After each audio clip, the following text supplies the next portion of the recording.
welcome to Spin Sisters. I'm Mary LaHammer. And Tara, you have a longtime friend of both of ours. I do. Yes. And I am Tara Erickson. Today, we have a very special guest with us. John Kaul is a longtime political and legislative operative in Minnesota. He spent 50 years at the Minnesota Capitol. He was chief of staff to the former Senate Majority Leader Nick Coleman, to spending decades as a lobbyist where he worked in K through 12 education, higher education, healthcare, and more. Since his retirement from lobbying 6 years ago, he has spent his time working on two projects. One is a book that he has called Defenders of Democracy, and another art project where he melds his love of painting and old postage stamps into beautiful works of art. I also want to give him credit for taking the photos of Mary and I for the Spin Sisters podcast. So thank you, John, for being here today and for doing the Spin Sisters. My We pleasure. want to start with, the Defenders of Democracy project and the news that you ended up making. Bill Kristol was in town. You convened a conversation the night before two sold-out audiences for the Bulwark. John, give us the backstory of this meeting. Well, I had met with Bill Kristol last summer and developed something of a continuing relationship, a friendship with him. And when I found out he was coming to Minnesota, I sent him an email and said, Bill, if you're really desperately looking for something to do to fill your schedule, I certainly would like to buy you a cup of coffee or a lunch. Well, he said, well, that would be great, but why don't you pull together some people who can give me some background on what's been going on in Minnesota in recent weeks? Hence our dinner a week ago or less. Yeah. And what a crowd. I mean, I've been watching political crowds a long time, and the energy in that room was remarkable. And I expected I'd know half the people there, and it was not the usual suspects. This is new people, and they were on fire. And you're talking about the Bulwark show, actually. The Bulwark show at Pantages. Yeah, Yeah, so it was the remarkable. Bulwark, yeah, they did two shows. So that's why he initially came to town Wednesday and Thursday night live. And it was really electrifying in the room. So, well, let's talk about Defenders of Democracy, John, and what made you want to start the project. And then we're going to get into and show a couple of photos. And we'll start off with Bill, but let's just talk a little bit about the project with us. Well, I've been concerned for a long time with the decline of civility, the absence of truth, the decline of democratic principles. And so it kind of came to a head during the first impeachment trial when Marie Yovanovitch, who had been the ambassador to Ukraine, she had been fired because she wasn't going along with the arms for political information on Joe Biden. She had this incredible career. She'd been in Somalia. She'd been in staffing in Moscow. She was the ambassador to Kyrgyzstan and to Armenia. And then when it got difficult in Ukraine, they put her there because of her excellent credentials and her background. And all of a sudden, she's fired because she wasn't cooperating, and she was honoring her oath to the Constitution. Yeah, and she came under So she some personal testified. attack, right? I mean, just to let people know, personally, she became a real target. That's right. Personally, Trump had said things are going to happen to her, and then she was canned. And so anyway, she testified in that first impeachment hearing, and it just, the pain of what she'd been through was just etched into her face, and she was very articulate. And then she wrote a book called Lessons from the Edge. And after I read that book, I decided I wanted to do a series of portraits of people who've had the courage to stand up to what's been happening. And I wrote her a letter, and I painted her portrait on the outside of the letter to get her attention. And she got back to me and said, okay. So I flew to D.C. and I interviewed her and took her portrait. And that's like the end of the last scene in the Casablanca. It was the beginning of a beautiful relationship. We've been in contact ever since. She's been very helpful to me, encouraged me, a wonderful human being. So that's how it got started. And we should explain because these are photography portraits and then you also paint portraits as well. It's both for Yeah, many of these people, right? As yeah. it was for Bill Kristol, we should explain too, because we saw his portrait that you photographed, but then at this dinner you convened in Minneapolis prior to the Bulwark events, you presented him with the painting and also a conversation that led to an article that we didn't know was coming, right? You didn't know that he was going to No? write about this meeting with various people. Can we talk a little bit about the article that came out the next morning that was a little bit of a shock? Well, I had no idea he was gonna write an article based on our dinner, but we had quite a lively panel, Hmm. and he told me when I walked him back to his, hotel room that what he really liked about the group is that a lot of times, people just ask him questions and he holds forth, and he doesn't like to do that. And I told him, well, it wasn't, these were not shy people. And he was very appreciative of the fact that it was a conversation, an exchange. He was very grateful for that. And it did inform his article, Hmm. Should and we it quote it a informed little bit? and it informed what the Bulwark said for the next 2 nights at the Pantages Theater. Yeah, if you So don't that mind, was I want to quote the article because he said, quote, "I came away even more impressed than I expected. These proud Minnesotans gave a lot of credit for the success to the state's strong network of civic organizations and its culture and tradition of public spiritedness. Perhaps the people of Minnesota were especially suited to organize themselves for this moment." Because he really had a lot of questions, Tara, and Mhm. you talked about what you saw on the streets of Minneapolis and told the Absolutely. story. Can you tell the story about the elderly women? He was wondering about paid protesters, and you were Yeah. explaining the people you were seeing on the N streets of Minneapolis. Nope, I told him that during one of the protests that I was out, and it was 20 below, right, when we were all downtown Minneapolis or when, tens of thousands of Minnesotans were out, that there were 2 older women together, had to be late 70s, early 80s, who were out there with their walkers. And I mean, he looked, really shocked. Mhm. And, I just said, this, if you had been here, I think you would understand why Minnesotans came together and were pushing back so hard. Right. So I loved how he ended his article. What it was that we're all Minnesotans now. Like and we should all be Minnesotans now. Like that basically he's like, we have to emulate what Minnesota did to fight for the Constitution and to fight for our civil rights. And yeah, I was really surprised the next day to see it.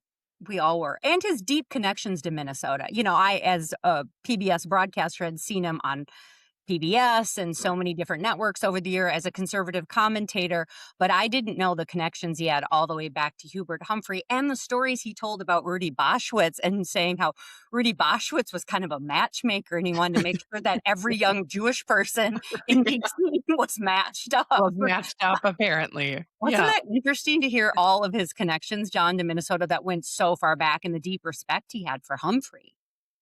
It was very interesting. The other thing that's interesting to me is that I'm a moderate Democrat, and of course, Bill Kristol's history is that of a conservative, very conservative columnist, and um, And we're he really quick, shaped John, like policy. for people who don't know, I mean, he started his career very young. He was chief of staff to Vice President Dan Quayle under the first H.W. Bush presidency. So he was the vice president's chief of staff. He then started and ran the Weekly Standard for many years, which was a conservative weekly magazine out of DC, and then now was the founder of The Bulwark, which has become obviously a very popular political podcast. They all call themselves former neocons. So, I mean, he has been around for decades, and he talked about that with us. Yeah, and a huge audience. They have over 1 million followers. There is definitely for this audience of kind of former Republicans who don't feel like they have a party or a leader, I think, right now. Mhm. Mhm. And what's interesting to me is the fact that when I get together with people like him and John Bolton and others that I've been together with, what's happening on the two extremes of the two parties has compressed us together so that there really is no difference is because our main focus right now is preserving a democratic government in a time when there's a rising appetite for authoritarian government. And I mean, I never thought if you would have asked me 10 years ago if I'd be spending time with people like Bill Kristol and John Bolton, I would have thought that you were had a loose screw. But now I feel very comfortable with these people because we're joined together for a common cause. I Right, do but want to. yeah, Go sorry. ahead. I was Go just ahead, thinking Mary. of old Minnesota politics too, the old DFL and the old IR, though, how moderate Democrats and moderate Republicans used to work together in Yeah. your day back at the Capitol. Is that Yeah. analogous, John? Well, it is. There was this ethic for, I was there from 71 until 2019. And for the first 30 years, there was an ethic that you did the people's business. You disagreed vigorously on the floor, but you go out for drinks afterwards and dinner. And at the end of the session, you get together in the reception room of the governor's office and talk about how you would move the ball forward for the people of Minnesota. You would say, I didn't get everything we wanted, but we did this and this. And both sides would say that. And everybody left reasonably happy. That was the ethic. And we've lost that, and we need to get back to that. Mary and John, one thing that I was really surprised about was, John, you asked about messaging because after George Floyd, there were many people within Minneapolis, obviously way more on the left, who were talking about defunding the police. And we were really, many people were really worried about that type of messaging and people taking a stance on just getting rid of the Minneapolis Police Department. And so you had asked Bill Kristol about the abolish ICE. And I kind of assumed that he would have said, no, no, no, we shouldn't abolish ICE. But he said, I actually agree with them that at this point, the cat is kind of out of the bag, right? And that it's hard to put, Yeah, I guess, that the doesn't seem genie. conservative. That seemed very radical. Exactly. Right. Yeah. He just said, I don't know that you can reform this, that he believes that ICE does need to be abolished and we have to build something new, right? We have to build something new where they actually take the Constitution, I guess, is how he put it. And I guess I was just really surprised, and I was just wondering what you two thought about that comment. I think it's really dangerous to say abolish ICE or defund police, but you need to talk about reforming them, I think. I mean, there still is a legitimate reason to. I think the United States should be able to control the rate at which people come in and make some decisions about who should come in. ICE needs to go away, and something different needs to replace it. I mean, what's wrong with the people we got working on the borders right now? And that's called. It's got a different name. It's not coming to me right now. Border But security. Customs and border security. Yeah, yeah, the border security.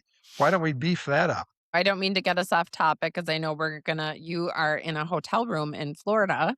So I think the next person that we're going to talk about is really exciting. And I know that you recently met with Rick Wilson from the Lincoln Project, founder of the Lincoln Project, and he has had a very storied career as well in Republican politics. So please tell us about your interview with him.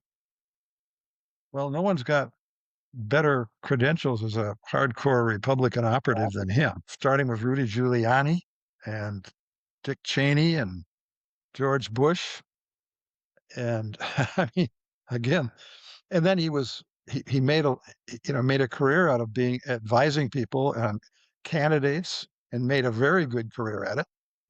And then in 2016, he just couldn't go with Trump, and he became outspoken. And he told me that he had a very comfortable life, a very good income. He lost all his corporate clients because they were afraid, and he lost he was no longer advising Republican candidates, and he had to kind of do a restart. And that's because he's got a conscience and he's got a sense about what the United States is and should be. He's enamored by the Constitution and the Declaration of Independence. And he just couldn't go down that road with Trump. And then he started the Lincoln Project. And I don't know who's been more on fire to try to restore some more traditional American values than Rick Wilson and his Lincoln Project. They are the cutting edge. They're, his approach is he doesn't want to provide the public with an 800-page thesis and tell them to look at appendix number 3. He appeals to the raw emotions of people and thinks that's a far more effective way of molding public opinion. They're doing a lot, John, on social media and like putting together videos. So they're really prolific on social media.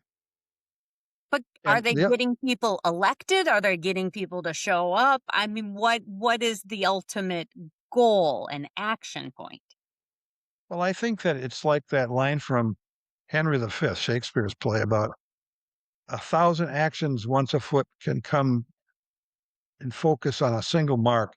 And so his group and the Bulwark, it's not any one group that's having a singular effect on public opinion. It's 1,000 things that are going on. And one of the points that that Bill Kristol made is this is ground up. Mm-hmm. And every big movement in history doesn't start at the top. There are people who sense what's going on in the water and get and are able to lead a group of people. And that's what's going on right now. What's going on in this country and what was going on at the Pantages theaters, a grassroots irritation. And it's very energetic and people are very unhappy with what's going on. And so I would say that he's playing a very important role of educating people. And,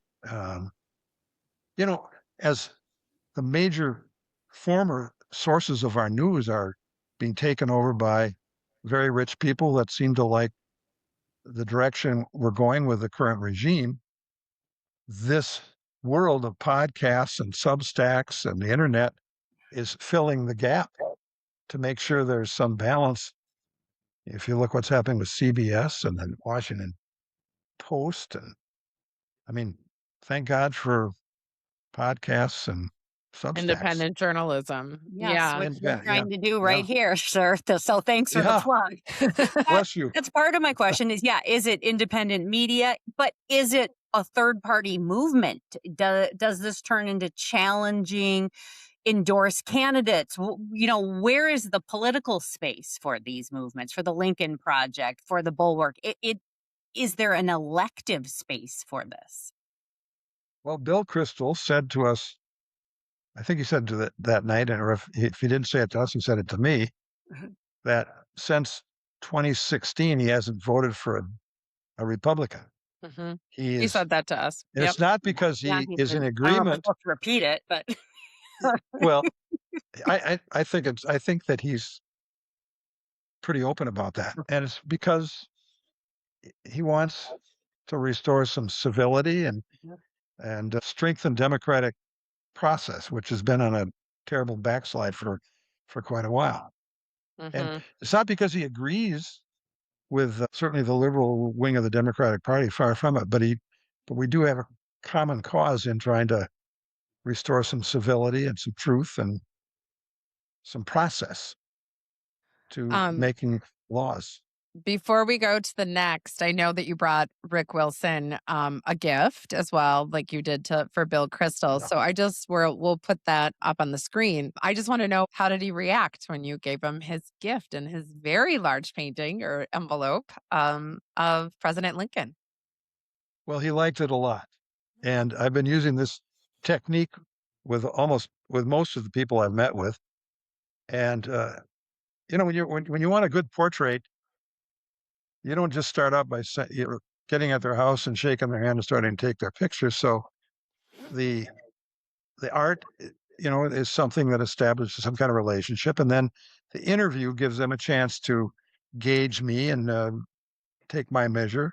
And typically that's relaxed people. And that's why I think I've been able to take some revealing and just interesting portraits of people, because especially the interview relaxes them and makes them comfortable with me. That's what I've always told people, my students. I've mentored so many students over the years, and I always say an interview is not an interrogation. An interview is a chance to get to know each other and to get comfortable and a chance to reveal yourselves to each other and Mm. to get information exchanged, two-way street. So I'm guessing you do that as well, John.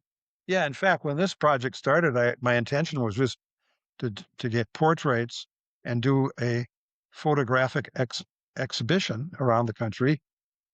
And I did the interviews initially just to get people to relax, but they were so Uh-huh. interesting and so educational. It's like I've gotten a doctorate degree in political courage in the last 3 years with the people I've been meeting. And how important is Yeah. Lincoln too? If I could come back to Lincoln and the image of Lincoln too, because I've been thinking about him and quoting him, ever since Speaker Hortman's assassination. I've been diving into the political division that we're at, and knowing that stat right now that we are as divided as a nation as we've ever been since the Civil War. And that feels like that he is the leader and that is the time that's our resonance right now. How scary is that? And how much do we need to think about someone like him as a leader right now? There's been a lot of other hiccups, but the Civil War would be certainly the most extreme shift Mhm. Mhm. in But that's the the political most. divisiveness. If you look at the Yeah, poll numbers, we're as divided as a nation as we were right before we went to war with each other. yeah, yeah. It's scary that way. But I'm hopeful that people are waking up. I've seen a lot of signs of it. Let's move on. I wanna go to your next one. This one is very exciting. Ty Cobb, former attorney for President Trump within the White House, not personal attorney, but former attorney within the White House. What made you choose Ty Cobb?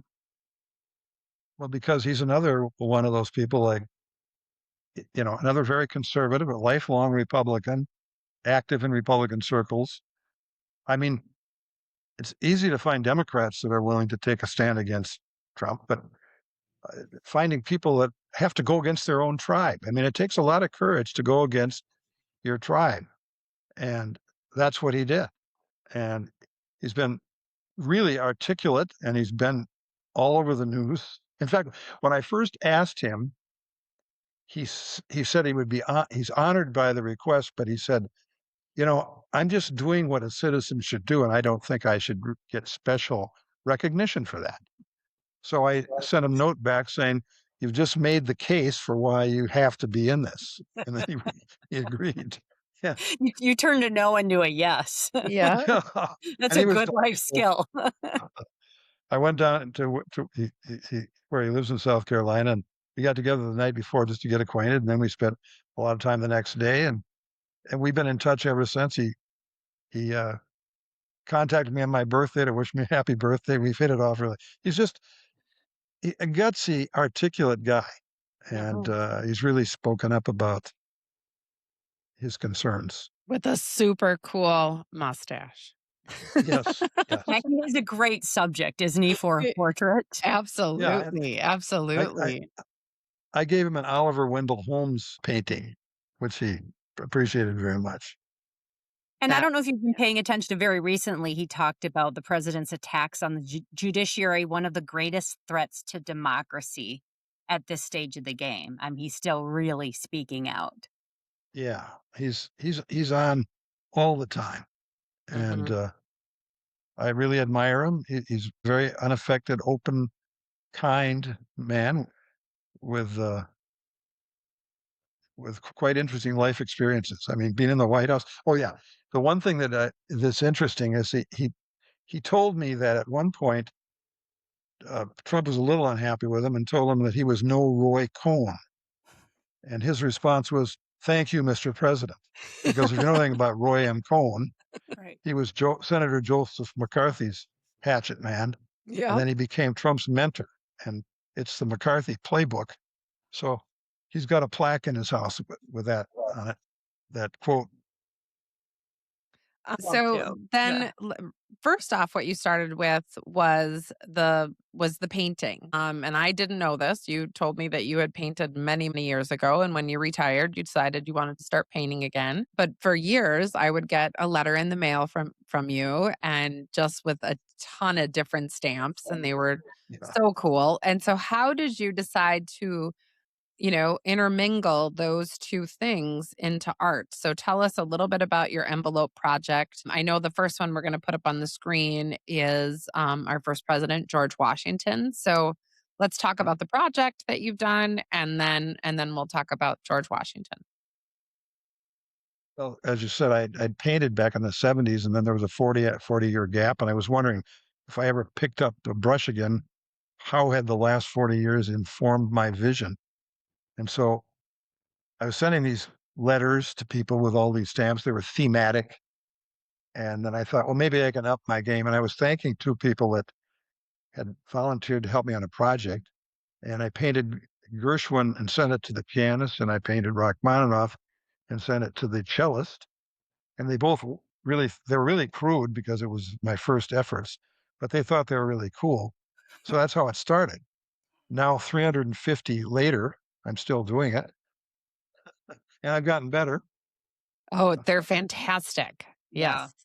And I feel like Yeah. Washington is so important, John, if we could talk about him, because with the No Kings rally and the concerns and claims of monarchy, Washington was so careful with the democracy and so careful to leave office. Can you talk about that today, and just the bravery he showed? And I even, I have a history degree too, and I'm such a history geek, of how careful he was not to be referred to as Your Highness, and Yeah. how deliberate he was to completely leave public office and the public eye, and how he taught us to have a democracy through his example. Well, he really did. I mean, the term Mr. President was his idea. Hmm. It's pretty unglamorous, and he only wanted to serve 2 terms.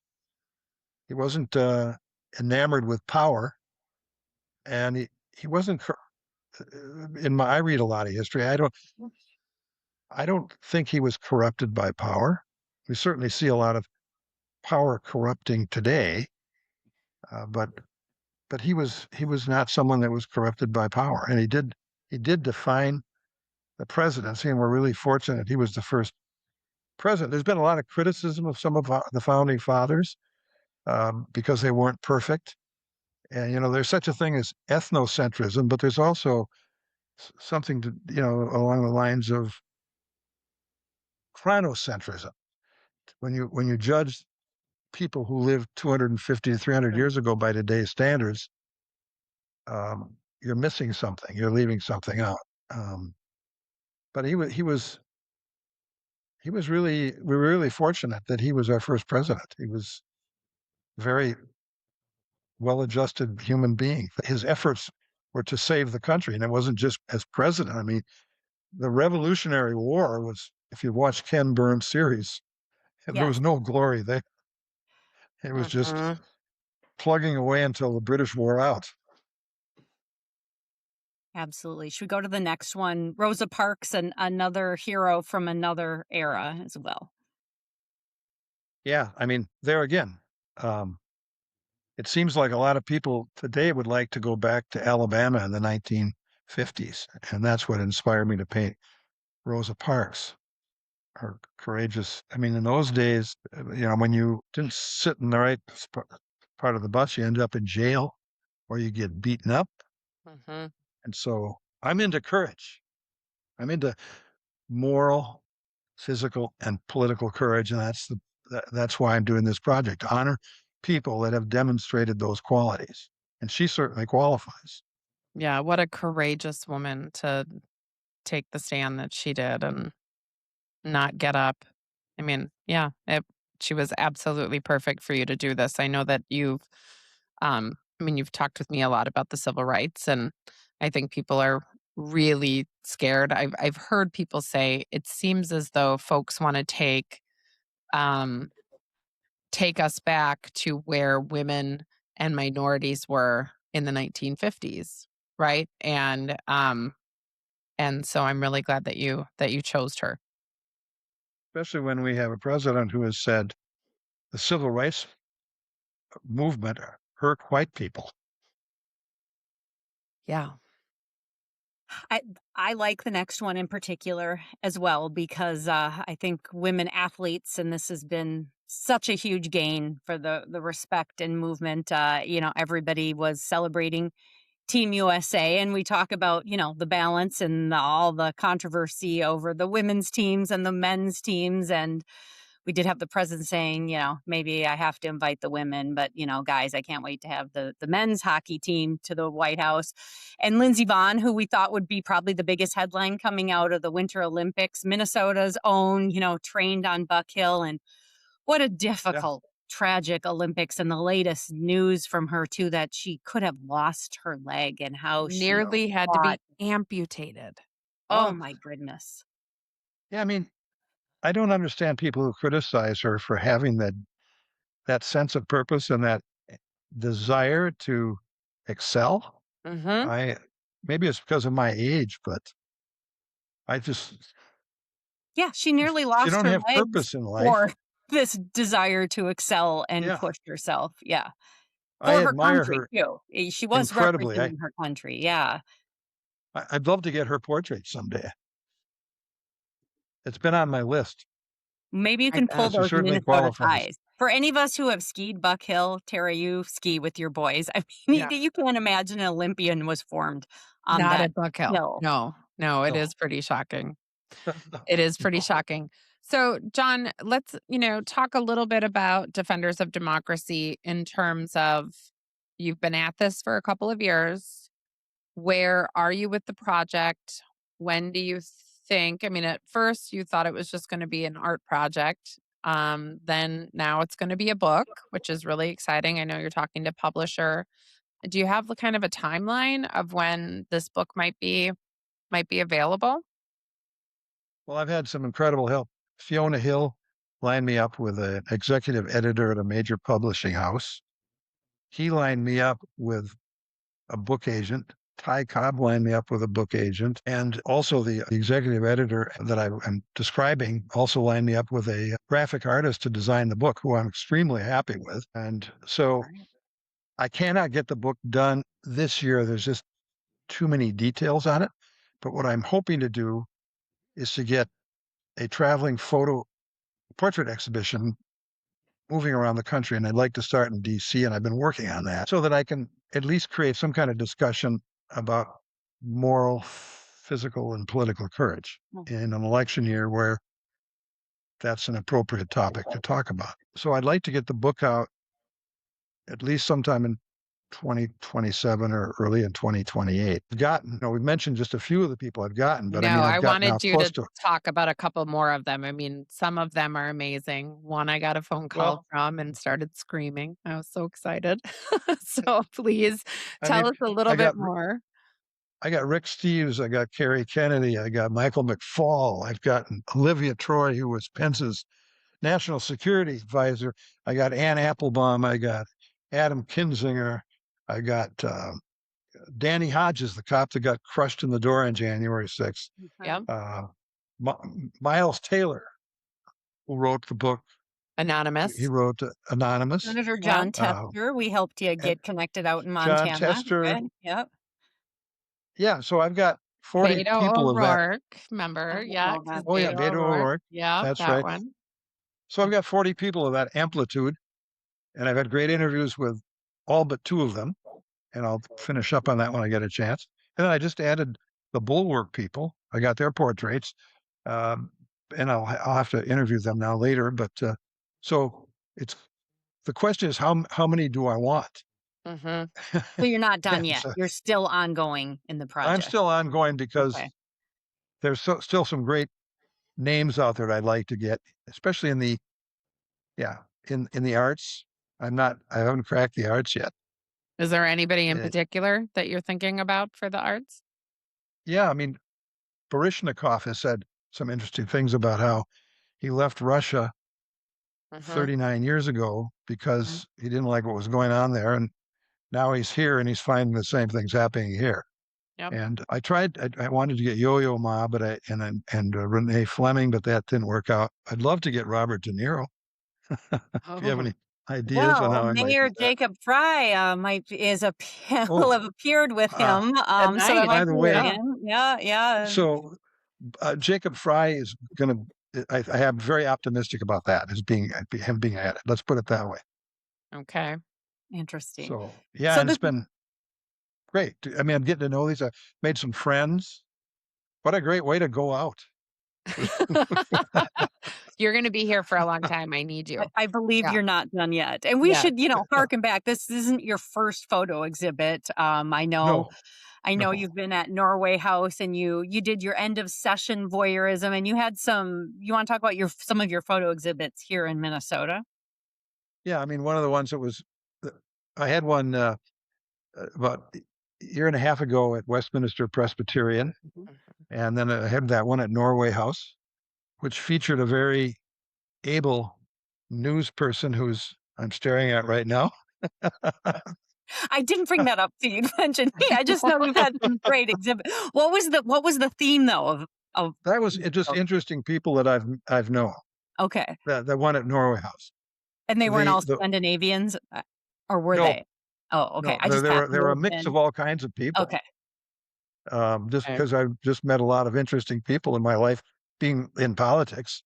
Yep. And the Westminster one was um, somewhat along the lines of this one, but it was people who were making a difference and contributing to the good of the order. And that was the Westminster one. Mm, mhm. I had it's still up at Plymouth Congregational is an exhibition of Indigenous women water protectors that's coming down on March 1st. It's Yeah. been there for 3 months, so I'm not standing still very much. I know you have a lot of pride for these women who have been doing those marches Oh yeah, for the protectors of water. But was it a pipeline protest is that where you met Jane Fonda? yeah. I met Jane when I say met. I took her Or portrait. you took her portrait? Okay. It wasn't that yeah, that was I met her there, and but the Indigenous women water protectors inspiration came from Sharon Day, who was the leader of that movement. They Mhm. walked the entire lengths of the Mississippi. They walk around Lake Superior, and it's not a PR effort. It's a prayer to the water because they know that without water, there's no life on the planet, and they're worried about what's happening to it. And I've gotten to know some really incredible, wonderful people, Native American women they live on a much higher spiritual plane than I do. I'll tell you that. They're Oh, just really John, incredible people. when you talk about that, like without water, we're in trouble. And when Mary and I interviewed Governor Ventura, that was essentially everything that he was talking about. I mean, he really is an environmentalist and basically said if the oceans die, if our rivers and our waters die, we die. And yeah, he yeah, he was talked about leaving Mexico and how the ocean was dying around his Yeah, home in Mexico before they left. Yeah. yeah. There's that massive dead zone where the Mississippi goes into the Gulf of Mexico. And I mean, what I don't get, we've basically gutted the EPA. The climate change is real.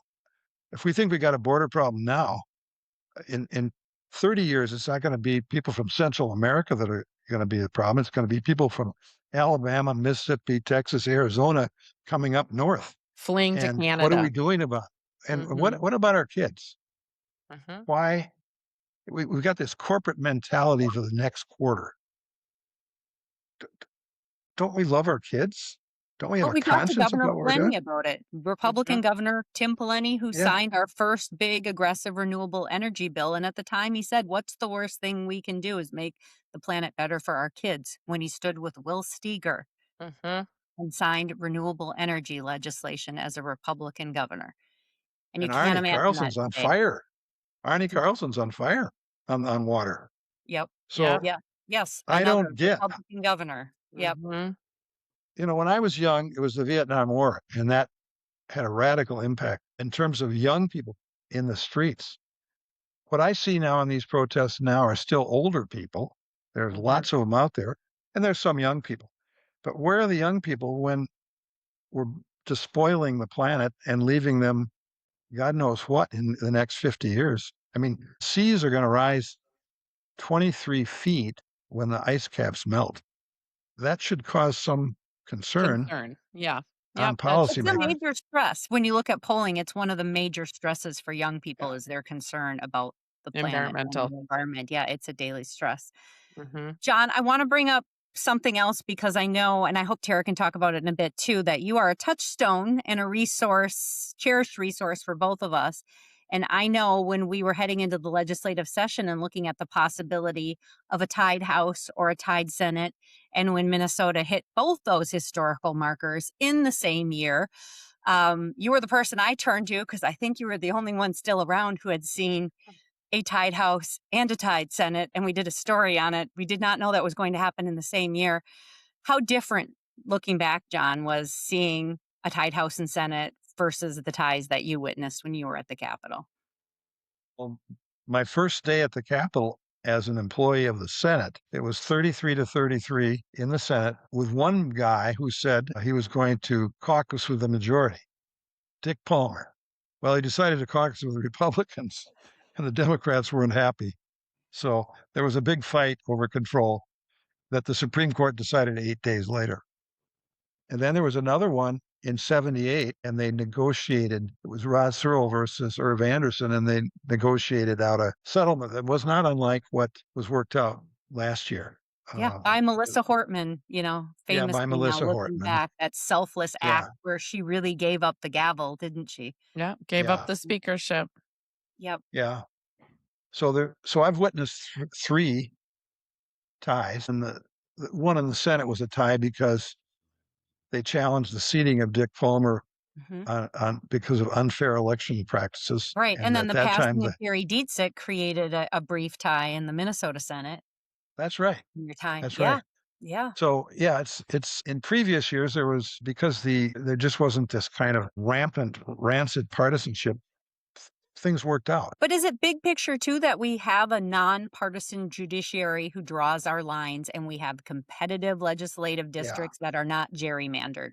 Is that very big important. picture for our national audience who keeps wondering, Yeah, why is Minnesota so darn competitive? How is this possible?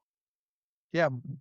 We're so I lucky really that do that the believe that gerrymandering is our biggest issue with democracy. I mean, the states where um, that have just used that as a tool to ensure. I mean, I'm just thinking about Texas and the fact that Beto O'Rourke, when he ran, he lost by 1.6 or 1.8% from a statewide election, right?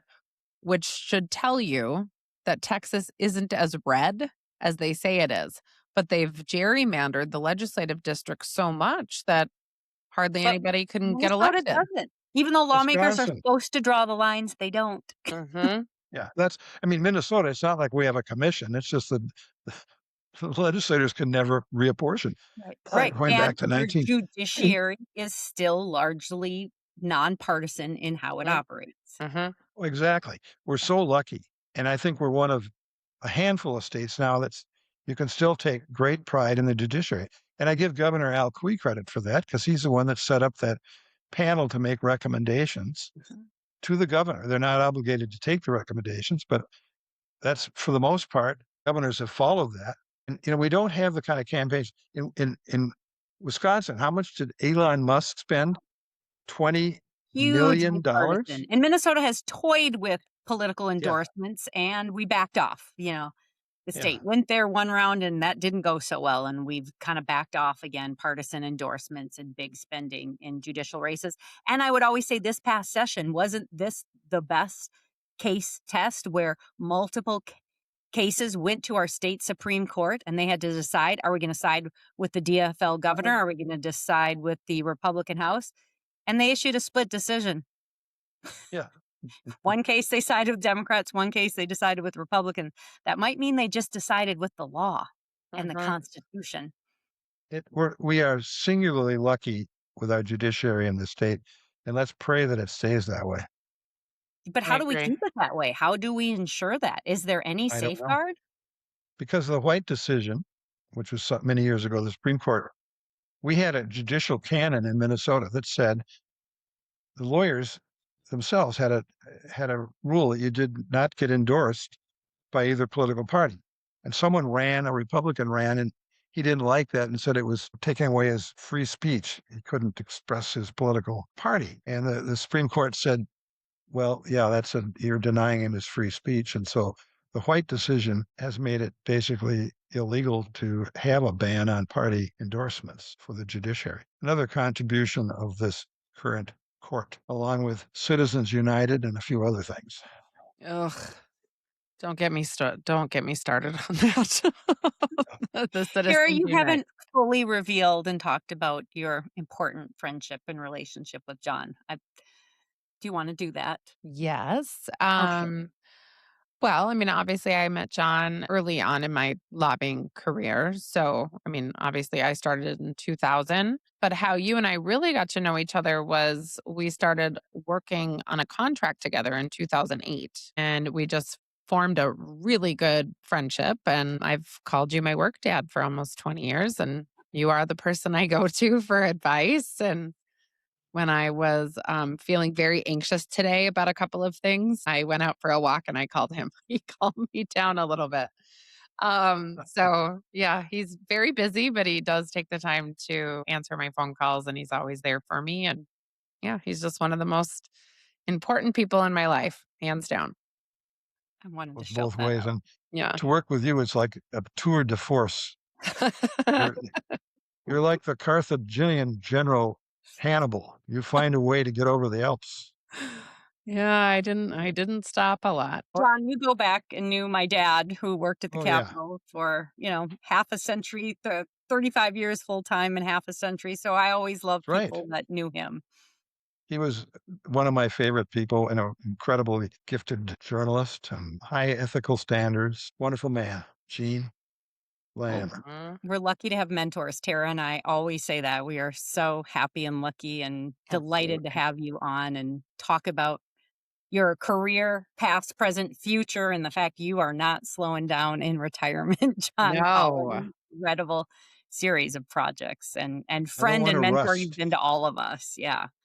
Pedal to Thank the you for metal. doing this. Thank you for honestly just bringing us along for the ride at times. I mean, it has been really wonderful. And we thank you for supporting us with doing the podcast and taking our photos. So it was really kind of you to say that you would do that for us. I'm anxious to Absolutely. help you succeed in any way I can, and I've got some friends that maybe I can introduce you to. We're in. Thanks, John. Hug Yeah. Gloria. Thank you very much. Okay. Take care. Have a good night, you Bye-bye. guys.